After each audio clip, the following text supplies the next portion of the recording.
Good afternoon student. आज हम पढ़ेंगे मैनेजर इकोनॉमिक्स के कुछ फंडामेंटल कॉन्सेप्ट जिनको प्रिंसिपल भी कहा जाता है। या तो आप कॉन्सेप्ट पढ़िए या प्रिंसिपल पढ़िए, दोनों एक ही बात है। तो आज मैं आपको बताने जा रही हूँ कि मैनेजर इकोनॉमिक्स जो है वो किन सिद्धांतों पर काम करता है और कैसे काम करता है। इसी के अंदर मैंने कुछ 6 पॉइंट लिए हैं। तो मैनेजर इकोनॉमिक्स कितने सिद्धांतों पर काम करता है? 6 सिद्धांतों पर काम करता है। अब मैं उन 6 सिद्धांतों के बारे में फुल डिस्क्राइब या पूरे विस्तार में आप लोगों को समझाने वाली हूँ। तो इस वीडियो को आप एंड तक देखते रहिए ताकि ये पूरे 6 सिद्धांत जो है वो आपको समझ में आसानी से आ सके। पहला सिद्धांत है हमारा द इंक्रीमेंटल प्रिंसिपल। इंक्रीमेंटल का मीनिंग है इसमें लागत का सिद्धांत, लागत वृद्धि का सिद्धांत। लागत मतलब कॉस्ट प्राइस।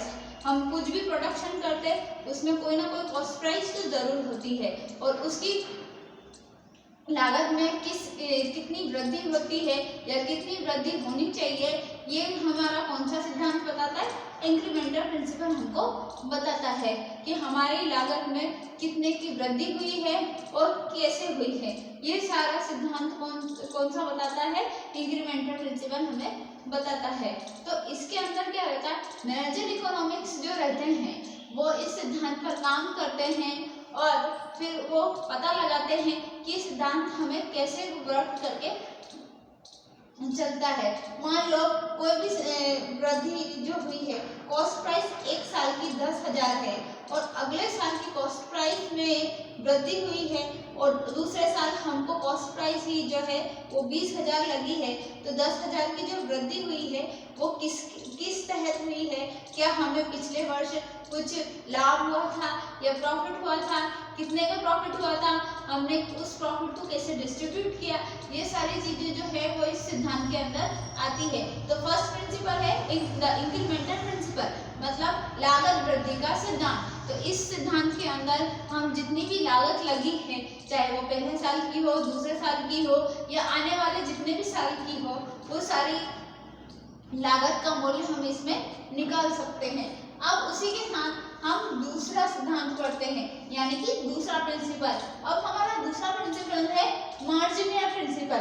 मार्जिनल का मीनिंग है यहाँ पर कम या कम से बहुत कम, कम से कम या बहुत कम।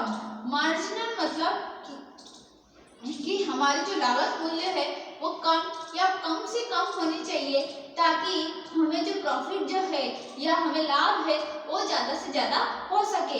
इसलिए मार्जिनल प्रिंसिपल जो है वो क्या काम करता है?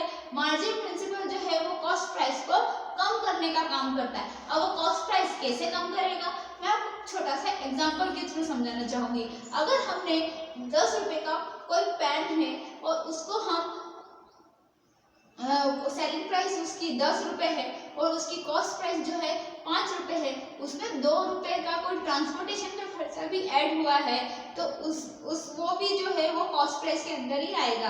तो हमें प्रॉफिट कितने का हुआ है, टोटल रेवेन्यू जनरेट कितने का हुआ है, हमारा कॉस्ट प्राइस जो है कम से कम होना चाहिए, इससे भी कम होना चाहिए ताकि हमें प्रॉफिट और ज़्यादा हो सके। अब जैसे 10 रुपये का पेन है मार्केट में बिक रहा है और वो उसका कॉस्ट प्राइस 5 रुपये का है, 2 रुपये अगर चार्जेस उसके ट्रांसपोर्टेशन में लग रहे तो इसका टोटल खर्चा तो 7 रुपये हुआ और हमें प्रॉफिट तो सिर्फ 3 ही रुपये का हुआ है। तो इसीलिए क्या होता है, मार्जिनल जो प्रिंसिपल है वो क्या काम करता है? जो हमारा रेवेन्यू जनरेट होता है या जो हमारा कॉस्ट प्राइस है उसको कम से कम काम करने का काम कौन करता है? मार्जिनल प्रिंसिपल करता है। अब हम पढ़ेंगे तीसरा प्रिंसिपल। तीसरा प्रिंसिपल क्या है? आइए हम जानते हैं। तीसरा प्रिंसिपल है द अपॉर्चुनिटी कॉस्ट प्रिंसिपल। अब अपॉर्चुनिटी कॉस्ट प्रिंसिपल मतलब अवसर प्रदान करना। जो कॉस्ट हमने लगाई है उसको छोटा सा एक अवसर देना, एक अवसर।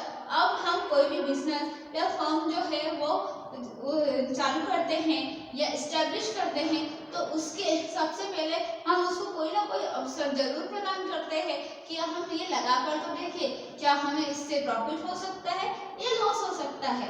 तो इसके लिए हम क्या करते हैं? एक अपॉर्चुनिटी देते हैं। किसको अपॉर्चुनिटी देते हैं? हमारी जो कॉस्ट प्राइस है, हमारी जो लागत मूल्य है उसे हम एक अपॉर्चुनिटी प्रोवाइड करते हैं, जिसके थ्रू क्या हो सकता है, हमें पता चल सकता है कि आगे हमारा बिजनेस चलेगा या नहीं चलेगा, या हमें प्रॉफिट होगा या लॉस होगा। जो भी एनालिसिस हम कर सकते हैं वो क्या कहलाते हैं, प्रॉफिट अपॉर्चुनिटी प्रिंसिपल के अंदर ही आते हैं। Next one is discounting principle. अब ये डिस्काउंटिंग प्रिंसिपल क्या है? डिस्काउंट मतलब तो आप सभी जानते होंगे, छूट देना। छूट क्या होती है? कोई भी प्रोडक्ट जो है वो जब उसकी मार्केट में डिमांड नहीं होती है तो लोग क्या करते हैं, उसको सेल में डाल देते हैं। और सेल में डालना मतलब कि उस पर डिस्काउंट प्रोवाइड कर देते हैं, या वो कम जो लागत मूल्य है उसी पे बेच देना, या उससे भी कम मूल्य जो है कॉस्ट प्राइस, या उससे भी कम प्राइस पर सेल आउट कर देते हैं। तो इसको ही हम क्या कहते हैं, डिस्काउंटिंग प्रिंसिपल कहा जाता है। इसमें जो भी कॉस्ट प्राइस है या तो उससे थोड़ा सा ज़्यादा या थोड़ा सा कम में डिस्काउंट प्रोवाइड कर उस प्रोडक्ट को सेल मार्केट में कर दिया जाता है। तो ये क्या काम करता है, ये भी हमें प्रॉफिट जनरेट करता है, रेवेन्यू जनरेट करवाता है, और साथ ही साथ हमारी जो डिमांड है मार्केट में वो भी बढ़ाता है। तो ये क्या इसमें मार्जिनल इकोनॉमिक्स कैसे काम करता है? मार्जिनल इकोनॉमिक्स जो है वो जो कॉस्ट प्राइस है उसको कम करने के साथ साथ डिस्काउंट के थ्रू हमारी जो डिमांड है मार्केट में उसको बढ़ाने का काम करता है। तो और फिफ्थ प्रिंसिपल है टाइम प्रोस्पेक्टिव प्रिंसिपल। अब ये टाइम प्रोस्पेक्टिव प्रिंसिपल क्या होता है? टाइम, आप वर्ड से ही जान गए होंगे। टाइम मतलब समय के अनुसार जो सिद्धांत चलते हैं, समय के अनुसार जो चीजें हो जाती है उसको हम टाइम प्रोस्पेक्टिव प्रिंसिपल में ही रखते हैं। टाइम मतलब समय निर्धारित सिद्धांत। अब टाइम के अकॉर्डिंग कुछ चीजें, मान लो अगर कोई फर्म एस्टैब्लिश हुई है, मतलब कोई फर्म हमने स्टार्ट किया, उसमें 2 लोग काम कर रहे हैं, एक अलग प्रोडक्ट को एस्टैब्लिश कर रहा है या प्रोडक्शन कर रहा है, बी दूसरे किसी प्रोडक्ट को एस्टैब्लिश या प्रोडक्शन कर रहा है। 2 लोग हैं जो अलग अलग प्रोडक्ट को प्रोडक्शन का काम कर रहे हैं। अब उन दोनों ने कितने टाइम में अपना प्रोडक्ट को कंप्लीट किया ताकि जल्द से जल्द वो मार्केट में जा सके और बेच सके, इसका काम भी कौन करता है? मार्जिनल इकोनॉमिक्स ही करता है। मैंने आपको पिछले वीडियो में भी बनाया था कि मार्जिनल इकोनॉमिक्स क्या है, एक टूल है। कौन सा टूल है? जो हमारे बिजनेस में प्रॉब्लम्स को सॉल्यूशन का काम करता है। अब इसमें ये सिद्धांत के तहत वो हमारे फर्म को अच्छा बनाने का, ताकि और उन्हें बढ़ावा देने का काम भी करता है। मार्जिनल इकोनॉमिक्स जो है वो प्रॉफिट जनरेटिंग टूल है, वो ज़्यादा से ज़्यादा प्रॉफिट हम कमा सके इसके लिए काम करता है। तो हमारा फोर्थ प्रिंसिपल जो मैंने आपको अभी बताया कि टाइम प्रोस्पेक्टिव है, मतलब समय निर्धारण, समय के अनुसार जो काम हो सके। ऐसा तो नहीं कि हम जो प्रोडक्ट का प्रोडक्शन कर रहे हैं उसका समय ही निकल गया या उसका जो सीजन था वही निकल गया, उसके बाद हमारा प्रोडक्ट मार्केट में आया तो अब वो किस काम का रहेगा। तो ये चीजें होती है टाइम के अनुसार, मतलब समय अनुसार जो प्रोडक्शन उसका हुआ है वो मार्केट में जल्द से जल्द अवेलेबल हो जाना और जल्द से जल्द मार्केट में आ जाना, उसका भी काम कौन करता है? टाइम प्रोस्पेक्टिव प्रिंसिपल के तहत किया जाता है। अब हमारा लास्ट प्रिंसिपल है इक्यू मार्जिनल प्रिंसिपल। अब इक्यू मार्जिनल, इसमें जो ये वर्ड आया है इक्यू का मतलब होता है सम मार्जिनल प्रिंसिपल, सम सीमांत सिद्धांत। अब ये सम सीमांत सिद्धांत क्या होते हैं? ये ऐसे सिद्धांत जो एंडिंग में हमें प्रोवाइड होते हैं। सम मतलब कि सारी चीजों को एक साथ कलेक्ट करना और फिर उससे जो सिद्धांत बना करके डिसीजन प्रोवाइड करना या गोल को अचीव करना या ज़्यादा से ज़्यादा प्रॉफिट कमाने का काम कौन करता है? इस सिद्धांत के थ्रू हम कर सकते हैं। इक्यू मार्जिनल सिद्धांत मतलब मार्जिनल तो हमने कर ही लिया कि कम से कम हमारी लागत मूल्य होना चाहिए ताकि हमें ज़्यादा से ज़्यादा प्रॉफिट या लाभ हो सके। तो इसको इक्यू कर देना मतलब इसको सम निर्धारित कर देने का काम कौन करता है? ये प्रिंसिपल करता है।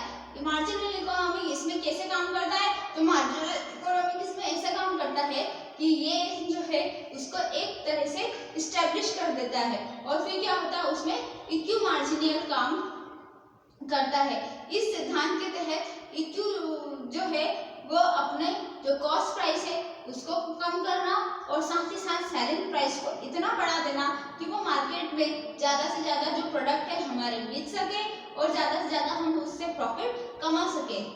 तो ये थे कुछ सिद्धांत। अब इन सिद्धांत के साथ साथ हमारा ये टॉपिक तो कंप्लीट हो ही गया है, साथ ही साथ मैं आपको और वीडियोस में आगे कुछ और टॉपिक्स के साथ हाजिर होंगी और इन वीडियो को देखकर लाइक कीजिएगा, कमेंट कीजिएगा और साथ ही साथ अपनी बेस्ट पढ़ाई जो है वो इन वीडियो के थ्रू कीजिएगा। तब तक के लिए बेस्ट ऑफ लक।